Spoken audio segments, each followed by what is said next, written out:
कहो न पवली सुरतिया सजन की गोर बदन आकी श्याम रे कहो न पवली सुरतिया सजन की गोर बदन आकी श्याम रे कहो न पवली सुरतिया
ससुरा लेके दिन गवना के अइले लेके दिन गवना के अइले बभना औली हजाम रे कहू न पवली सुरतिया सजन के गोर बदन आकी जाम रे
देखी के डोलिया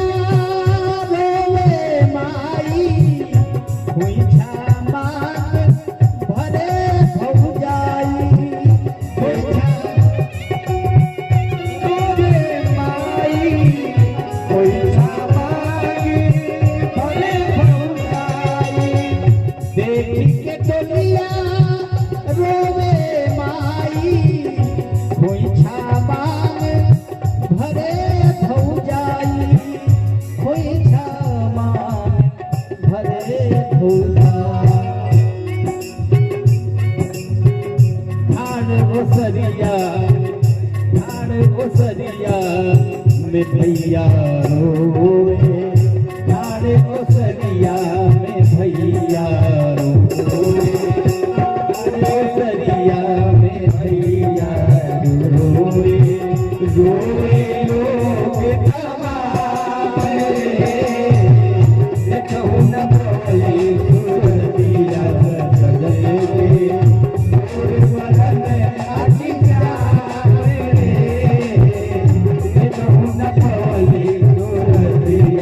अंत में ये देखिए रानू जी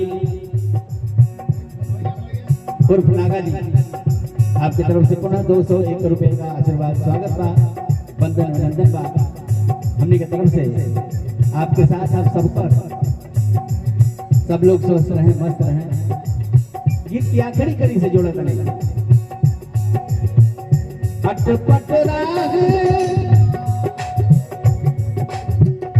अटपट राह सजन बैरागी देखी है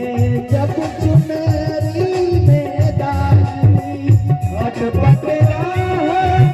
सजन बैरागी जब देखी है चुनरी में दागी अटपट राह सजन बैरागी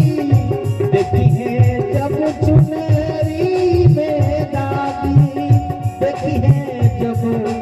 चुनरी में दागी मोहब्बत के मोहना लौकी मोहब्बत के मोहना लौकी कोई बयस बदनाम रे मोहब्बत के मोहना लौकी कोई बयस बदनाम रे देखो न पली सूरतिया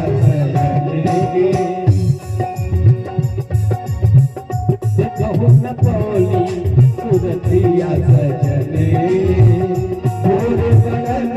आदि प्यार रे देखो न पली सूरतिया सजने भोर बदन आदि प्यार रे देखो न पली सूरतिया सजने देखो न पली सूरतिया सजने देखो न पली सूरतिया सजने।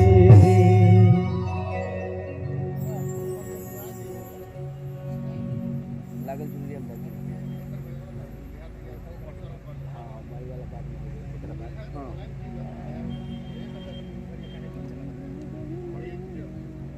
आई एगो सामयिक गीत से जोड़त नहीं ए मंच से